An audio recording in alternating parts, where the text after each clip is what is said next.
ನಮಸ್ತೆ ವೀಕ್ಷಕರೇ, ನನಗೆ ಆಲ್ಮೋಸ್ಟ್ ಡೈಲಿ ಒಂದಲ್ಲ ಒಂದು ಕ್ವೇರಿ ಈ ಸರ್ವೈಕಲ್ ಕ್ಯಾನ್ಸರ್ ವ್ಯಾಕ್ಸಿನ್ ಬಗ್ಗೆ ಬರ್ತಾನೆ ಇರುತ್ತೆ. ಸೊ ಈ ಸರ್ವೈಕಲ್ ಕ್ಯಾನ್ಸರ್ ವ್ಯಾಕ್ಸಿನ್ ಅಥವಾ ಈ human papilloma virus vaccine HPV vaccine ಬಗ್ಗೆ ಲೇಡೀಸು ತುಂಬ ಕನ್ಸರ್ನ್ ತೋರಿಸ್ತಾರೆ. ಇದು ತಗೋಬೇಕಾ ತಗೋಬಾರ್ದಾ, ಯಾವ ಏಜಲ್ಲಿ ತಗೋಬೇಕು, ಇದ್ರ ಸೈಡ್ ಎಫೆಕ್ಟ್ಸ್ ಏನು, ಬೆನಿಫಿಟ್ಸ್ ಏನು ಅಂತ ತುಂಬ ಕ್ವೆಶನ್ಸ್ ಕೇಳ್ತಾ ಇರ್ತಾರೆ. ಸೊ ಬನ್ನಿ ವೀಕ್ಷಕರೇ, ನಮ್ಮ ಕ್ಯಾನ್ಸರ್ಗೆ ಆನ್ಸರ್ ಯೂಟ್ಯೂಬ್ ಚಾನಲಲ್ಲಿ ಇವತ್ತು ಈ ಸರ್ವೈಕಲ್ ಕ್ಯಾನ್ಸರ್ ವ್ಯಾಕ್ಸಿನ್ ಅಂದರೆ human papilloma virus vaccine HPV vaccine ಬಗ್ಗೆ ಸಾಕಷ್ಟು ವಿವರಗಳನ್ನ ತಿಳ್ಕೊಳ್ಳೋಣ. ನಾನು ಡಾಕ್ಟರ್ ಅಪರ್ಣಾ ಶ್ರೀವತ್ಸ. ನಾನು ಶಿವಮೊಗ್ಗದ ಸಹ್ಯಾದ್ರಿ ನಾರಾಯಣ ಮಲ್ಟಿಸ್ಪೆಷಾಲಿಟಿ ಹಾಸ್ಪಿಟಲಲ್ಲಿ ಆಂಕಾಲಜಿಸ್ಟ್ ಆಗಿದ್ದೀನಿ. ನಮ್ಮ ಯೂಟ್ಯೂಬ್ ಚಾನಲ್ಗೆ ನೀವು ಇನ್ನೂ ಸಬ್ಸ್ಕ್ರೈಬ್ ಮಾಡಿಲ್ಲ ಅಂದರೆ ಖಂಡಿತ ಸಬ್ಸ್ಕ್ರೈಬ್ ಮಾಡಿ. ಮತ್ತು ನಾನು ಬರೆದಿರೋಂಥ ಕನ್ನಡದ ಪುಸ್ತಕ ಕ್ಯಾನ್ಸರ್ಗೆ ಆನ್ಸರ್ ಈಗ ಪಬ್ಲಿಷ್ ಆಗಿದೆ. ಅನೇಕ ಆನ್ಲೈನ್ ಪ್ಲ್ಯಾಟ್ಫಾರ್ಮ್ಸಲ್ಲಿ ಅವೈಲೇಬಲ್ ಇದೆ. ಅಮೆಝಾನ್, ಫ್ಲಿಪ್ಕಾರ್ಟ್, ನವಕರ್ನಾಟಕ, ಕನ್ನಡ ಲೋಕ ಮತ್ತು ಸಪ್ನಾ ಆನ್ಲೈನಲ್ಲಿ ಅವೈಲೇಬಲ್ ಇದೆ. ಕ್ಯಾನ್ಸರ್ ಬಗ್ಗೆ ಇನ್ನೂ ಅನೇಕ ವಿಷಯಗಳನ್ನ ತಿಳ್ಕೊಳ್ಳೋದಕ್ಕೆ ಈ ಬುಕ್ನ ನೀವು ಖಂಡಿತ ಓದಲೇಬೇಕು.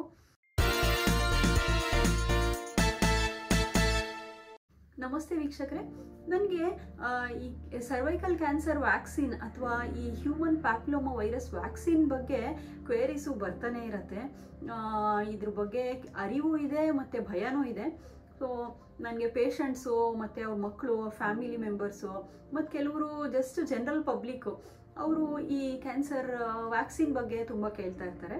ಸೊ ಈ ಸಂಚಿಕೆಯಲ್ಲಿ ನಾವು ಈ HPV ವ್ಯಾಕ್ಸಿನ್ ಇದ್ರ ಬಗ್ಗೆ ಸಂಪೂರ್ಣ ಮಾಹಿತಿ ತಿಳ್ಕೊಳ್ಳೋಣ. ಸೊ ಏನಿದು ಹ್ಯೂಮನ್ ಪ್ಯಾಪಿಲೋಮಾ ವೈರಸ್ ಅಂತಂದರೆ, ಇದೊಂದು ಸೆಕ್ಷುಯಲಿ ಟ್ರಾನ್ಸ್ಮಿಟೆಡ್ ವೈರಸ್ ಇದು. ಸೊ ಈ ವೈರಸ್ ಇನ್ಫೆಕ್ಷನ್ ಹೇಗೆ ಉಂಟಾಗುತ್ತೆ ಅಂದರೆ, ಅದು ಮಲ್ಟಿಪಲ್ ಸೆಕ್ಸ್ ಪಾರ್ಟ್ನರ್ಸ್ ಜೊತೆ ಸೆಕ್ಸ್ ಮಾಡಿದಾಗ, ಮತ್ತು ಈ ಅನ್ಸೇಫ್ ಸೆಕ್ಸ್ ಇರುತ್ತಲ್ಲ, ಈ ಕಾಂಡಮ್ ಯೂಸ್ ಮಾಡ್ದಲೇ ಮಾಡೋವಂಥ ಸೆಕ್ಸಿಂದ ಒಬ್ಬರಿಂದ ಒಬ್ಬರಿಗೆ ಸೆಕ್ಷುಯಲಿ ಇದು ಹರಡುತ್ತೆ. ಸೊ ಈ ಹ್ಯೂಮನ್ ಪ್ಯಾಪಿಲೋಮಾ ವೈರಸ್ನ ನಾವು ಕಾಮನ್ ಆಗಿ ಸರ್ವೈಕಲ್ ಕ್ಯಾನ್ಸರ್ ವ್ಯಾಕ್ಸಿನ್ ಅಂತ ನಾವು ಹೇಳಿದ್ರು ಸಹ, ಈ HPV ವೈರಸ್ಸಿಂದ ಬರೀ ಸರ್ವೈಕಲ್ ಕ್ಯಾನ್ಸರ್ ಅಷ್ಟೇ ಅಲ್ಲ, ಅಂದರೆ ಈ ಗರ್ಭಕೋಶದ ಬಾಯಿನ ಕ್ಯಾನ್ಸರು ಸರ್ವೈಕಲ್ ಕ್ಯಾನ್ಸರ್ ಅಷ್ಟೇ ಅಲ್ಲ, ಅದರಿಂದ ಈ ವೆಜೈನಲ್ ಕ್ಯಾನ್ಸರು, ಏನಲ್ ಕ್ಯಾನ್ಸರ್ ಅಂದರೆ ಗುದದ್ವಾರದ ಕ್ಯಾನ್ಸರು, ಬಾಯಿ ಮತ್ತು ಗಂಟ್ಲಿನ ಕ್ಯಾನ್ಸರು, ನಾಲ್ಗೆ ಕ್ಯಾನ್ಸರು, ಈ ಇಷ್ಟೊಂದೆಲ್ಲ ಕ್ಯಾನ್ಸರ್ಗಳು ಉಂಟು ಮಾಡ್ಬೋದು HPV ವೈರಸ್ಸು. ಮತ್ತು ಈ ವಾರ್ಟ್ ಅಂತ, ಈ ಜೆನೆಟಲ್ ವಾರ್ಟ್ ಅಂತ ಒಂದು ಕಾಯಿಲೆ, ಅದು ಕ್ಯಾನ್ಸರ್ ಅಲ್ಲ. ಸೊ ಈ ಥರ ನಾನ್ ಕ್ಯಾನ್ಸರ್ ಕಂಡೀಷನ್ ಸಹ ಈ ವೈರಸ್ಸಿಂದ ಉಂಟಾಗ್ಬೋದು. ಈ HPV ವೈರಸ್ ಅಗೇನ್ಸ್ಟ್ ನಾವು ವ್ಯಾಕ್ಸಿನ್ ತಗೊಳ್ಳೋದ್ರಿಂದ ಬರೀ ಈ ಗರ್ಭಕೋಶದ ಕ್ಯಾನ್ಸರು, ಏನಲ್ ಕ್ಯಾನ್ಸರು, ಬಾಯಿ ಗಂಟ್ಲಿನ ಕ್ಯಾನ್ಸರು ಅದಷ್ಟೇ ಕ್ಯಾನ್ಸರ್ನ ನಾವು ಪ್ರಿವೆಂಟ್ ಮಾಡ್ಬೋದು.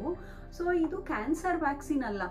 ಅಂದರೆ ಈ ವ್ಯಾಕ್ಸಿನ್ ತಗೊಳ್ಳೋದ್ರಿಂದ ನಮ್ಗೆ ಯಾವುದು ಮುಂದೆ ಕ್ಯಾನ್ಸರೇ ಬರಲ್ಲ ಅಂತ ಅಲ್ಲ, ಈ ವೈರಸ್ಸಿಂದ ಯಾವ್ಯಾವ ಕ್ಯಾನ್ಸರ್ ಉಂಟಾಗುತ್ತೆ ಅದನ್ನ ಪ್ರಿವೆಂಟ್ ಮಾಡ್ಬೋದು. ಸೊ ನಂಬರ್ 1 ಏನಂದರೆ, ಇದು ಕ್ಯಾನ್ಸರ್ ವ್ಯಾಕ್ಸಿನ್ ಅಲ್ಲ, ಇದು ಸರ್ವೈಕಲ್ ಕ್ಯಾನ್ಸರ್ ವ್ಯಾಕ್ಸಿನ್ ಅಷ್ಟೇ. ಸೊ ಇದನ್ನ ತಗೊಳ್ಳೋದ್ರಿಂದ ಯಾವುದೇ ಕ್ಯಾನ್ಸರು ಬರಲ್ಲ ಮುಂದೆ ಅಂತ ಅಲ್ಲ, ಇದರಿಂದ ಈ ಗರ್ಭಕೋಶದ ಕೊರಳಿನ ಕ್ಯಾನ್ಸರ್, ಸರ್ವೈಕಲ್ ಕ್ಯಾನ್ಸರ್ನ ಇದು ಪ್ರಿವೆಂಟ್ ಮಾಡುತ್ತೆ. ಸೊ ಸೆಕೆಂಡ್ ಇಂಪಾರ್ಟೆಂಟ್ ವಿಷಯ ಏನಂದರೆ, ಇದ್ರದ್ದು ಎಫೆಕ್ಟ್ ಎಷ್ಟು, ಇದು ತೊಗೊಂಡ್ರೆ ನಿಜವಾಗ್ಲೂ ಅದು ಕ್ಯಾನ್ಸರ್ನ ಪ್ರಿವೆಂಟ್ ಮಾಡುತ್ತಾ ಅಂದರೆ, ಇದರಿಂದ ನಾವು ವ್ಯಾಕ್ಸಿನ್ ತಗೊಳ್ಳೋದ್ರಿಂದ ಆ ವೈರಸ್ ಇನ್ಫೆಕ್ಷನ್ ಉಂಟಾಗ್ದಾಗೆ ತಡೆಯುತ್ತೆ. ಮತ್ತು ಇದರಿಂದ ಬರೋವಂಥ ಇಮ್ಯುನೋಜೆನಿಸಿಟಿ ಅಂದರೆ ಅವ್ರ ಬಾಡಿನ ಅದು ಹೇಗೆ ಇಮ್ಯುನಿಟಿನ ಬೂಸ್ಟ್ ಮಾಡುತ್ತೆ ಅಂದರೆ, 95 to 97%, ಅಂದರೆ ನಾವು 100 ಜನಕ್ಕೆ ಕೊಟ್ಟರೆ 97 ಜನಕ್ಕೆ ಇದು ವೈರಸ್ ಇನ್ಫೆಕ್ಷನ್ನ ಪ್ರಿವೆಂಟ್ ಮಾಡುತ್ತೆ. ಇದರಿಂದ ಮುಂದೆ ಕ್ಯಾನ್ಸರ್ನು ಸಹ ಪ್ರಿವೆಂಟ್ ಮಾಡುತ್ತೆ. So effect wise very good ಇದೆ, ಏನೂ ಪ್ರಾಬ್ಲಮ್ ಇಲ್ಲ. ಸೊ ಇದನ್ನ ಯಾರಿಗೆ ಕೊಡಬೇಕು, ಏನು ಏಜ್ ಲಿಮಿಟ್ ಏನು ಇದಕ್ಕೆ ಅಂತ. ಸೊ ಇದರಲ್ಲಿ ಜನರಲ್ ಪ್ರಿನ್ಸಿಪಲ್ ಏನು ಅಂದರೆ, younger the child better the immunogenicity ಅಂತ. ಅಂದರೆ ನಾವು ಈ 9 ರಿಂದ 15 ವರ್ಷದ ಮಕ್ಕಳಿಗೆ ಕೊಟ್ಟರೆ ಅದ್ರದ್ದು ಇಮ್ಯುನಿಟಿ ಬೆಟರು. ಸೊ 15 ರಿಂದ 25 ವರ್ಷದ ಒಳಗೆ ತಗೊಂಡಾಗ ಅದ್ರದ್ದು ಇಮ್ಯುನಿಟಿ ಅಷ್ಟು ಸಣ್ಣ ಮಕ್ಕಳಿಗೆ ಬಂದಷ್ಟು ಬರೋದಿಲ್ಲ. ಸೊ ಇದರಿಂದ ಏನಾಗುತ್ತೆ, ನೀವು 9 ರಿಂದ 15 ವರ್ಷದ ಮಕ್ಕಳಿಗೆ ಕೊಟ್ಟರೆ 2 ಡೋಸ್ ಸಾಕು. ಇವತ್ತೊಂದು ಡೋಸು ಮತ್ತು 1 ಮಂತ್ ಆದಮೇಲೆ ಇನ್ನೊಂದು ಡೋಸ್ ಆಗುತ್ತೆ. ಬಟ್ ನೀವು 15 ವರ್ಷ ಆಗಿರೋಂಥ ಮಕ್ಳಿಗೆ ಕೊಟ್ಟರೆ, ಸ್ವಲ್ಪ ದೊಡ್ಡವರಿಗೆ ಕೊಟ್ಟಾಗ ಏನಾಗುತ್ತೆ, ಬರೀ 2 ಡೋಸ್ ಸಾಕಾಗಲ್ಲ, ಆವಾಗ 3 ಡೋಸ್ ಕೊಡಬೇಕಾಗತ್ತೆ. ಸೊ ಅದಕ್ಕೆ 0, 1 ಮತ್ತು 6 ಮಂತ್ಸ್ ಅಂತ, ಇವತ್ತೊಂದು, ಮುಂದಿನ ತಿಂಗಳೊಂದು, 6 ತಿಂಗಳಿಗೆ ಇನ್ನೊಂದು ಡೋಸು. ಸೊ 3 ಡೋಸ್ ಕೊಡಬೇಕಾಗತ್ತೆ. ಸೊ ಸೊ ಅದಕ್ಕೆ ಏನಂದರೆ ನೀವು ಚೀಪ್ ಆ್ಯಂಡ್ ಬೆಸ್ಟ್ ಆಗಿ ಆಗಬೇಕಂದ್ರೆ 2 ಡೋಸಲ್ಲಿ ಸಾಕಾಗಬೇಕಂದ್ರೆ ನಾವು ಸಣ್ಣ ವಯಸ್ಸು ಅಂದರೆ 9 ರಿಂದ 15 ವರ್ಷದಲ್ಲೇ ಕೊಟ್ಟು ಮುಗಿಸ್ಬಿಟ್ರೆ ಅದು ಯಾವತ್ತೂ ಬೆಟರು. ಮತ್ತೇನಾಗುತ್ತೆ, 15 ವರ್ಷ ಆದಮೇಲೆ ಮಕ್ಕಳಿಗೆ ಬೋರ್ಡ್ ಎಕ್ಸಾಮ್ಸ್ ಇರುತ್ತೆ, ಕಾಲೇಜಲ್ಲಿ ಎಕ್ಸಾಮ್ಸ್ ಇರುತ್ತೆ. ಸೊ ಅದಕ್ಕೂ ಸಹ ಅವ್ರಿಗೆ ಡಿಸ್ಟರ್ಬ್ ಆಗುತ್ತೆ. ಸೊ ಯಂಗರ್ ಪೇಷಂಟ್ಸ್ಗೆ ನಾವು ಅಂದರೆ ಯಂಗರ್ ಚಿಲ್ಡ್ರನ್ಗೆ ನಾವು ಕೊಟ್ಬಿಟ್ರೆ ಅದು ಯಾವತ್ತೂ ಬೆಟರ್ ಆಗುತ್ತೆ. ಸೊ ಈ ವ್ಯಾಕ್ಸಿನ್ ಶೆಡ್ಯೂಲ್ನು ನಾವು ತಿಳ್ಕೊಂಡ್ವಿ. 9 ರಿಂದ 15 ವರ್ಷದ ಮಕ್ಕಳಿಗೆ 2 ಡೋಸು, ಇವತ್ತೊಂದು ಡೋಸು, 1 ತಿಂಗಳಾದಮೇಲೆ ಇನ್ನೊಂದು ಡೋಸು.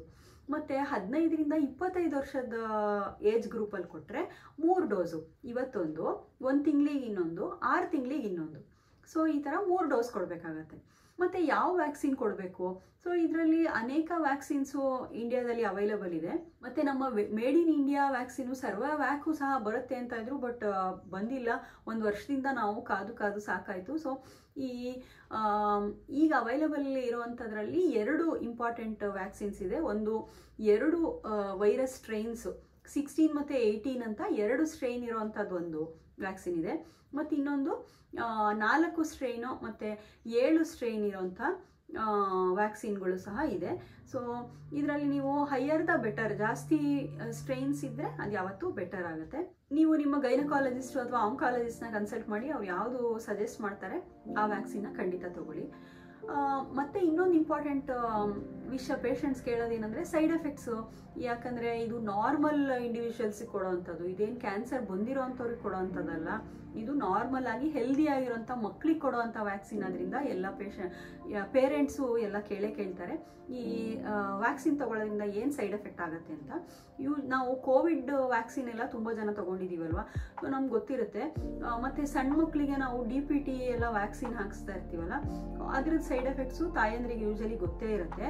ಸೊ ಅದು ಇಂಜೆಕ್ಷನ್ ತೊಗೊಂಡ ಜಾಗದಲ್ಲಿ ಸ್ವಲ್ಪ ಪೇಯ್ನ್ ಇರ್ಬೋದು, ಕೆಲವ್ರಿಗೆ ಸ್ವೆಲ್ಲಿಂಗ್ ಬರ್ಬೋದು, ಕೆಲವ್ರಿಗೆ ಫೀವರ್ ಬರ್ಬೋದು, ಮತ್ತು ಕೆಲವ್ರಿಗೆ ಸುಸ್ತಿರ್ಬೋದು, ಸ್ವಲ್ಪ ಮಯಾಲ್ಜಿಯಾ ಅಂತ ಮೈಕೈ ನೋವು ಇರ್ಬೋದು.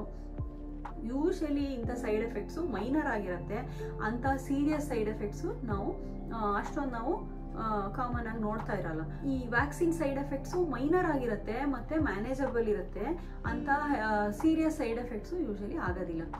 ಮತ್ತು ಇನ್ನೊಂದು ಇಂಪಾರ್ಟೆಂಟ್ ವಿಷಯ ಅಂದರೆ ಈ 25 ವರ್ಷ ಆಗಿರೋ ಅಂಥವ್ರು ನಮ್ಮ ಹತ್ರ ತುಂಬ ಲೇಡೀಸ್ ಬರ್ತಾರೆ, 30-35 ವರ್ಷ ಆಗಿರುತ್ತೆ, 45 ವರ್ಷ ಆಗಿರುತ್ತೆ. ಅವರು ನಾವು ವ್ಯಾಕ್ಸಿನ್ ತೊಗೋಬೋದಾ ಅಂತ ಕೇಳ್ತಾರೆ. ಯೂಶಲಿ ಮದುವೆ ಆದವರು ಈ ವ್ಯಾಕ್ಸಿನ್ ತೊಗೊಳ್ಳೋದ್ರಿಂದ ಅಂಥ ಬೆನಿಫಿಟ್ ಏನೂ ಇಲ್ಲ ಅಂತ ಹೇಳ್ತೀವಿ. ಯಾಕಂದರೆ ಆಲ್ರೆಡಿ ಅವ್ರಿಗೆ ಸೆಕ್ಷುವಲ್ ಇಂಟರ್ಕೋರ್ಸ್ ಎಲ್ಲ ಆಗೋಗ್ಬಿಟ್ಟಿರುತ್ತೆ, ಆಲ್ರೆಡಿ HPV ಇನ್ಫೆಕ್ಷನ್ ಆಗೋಗಿರ್ಬೋದು ಅವ್ರಿಗೆ.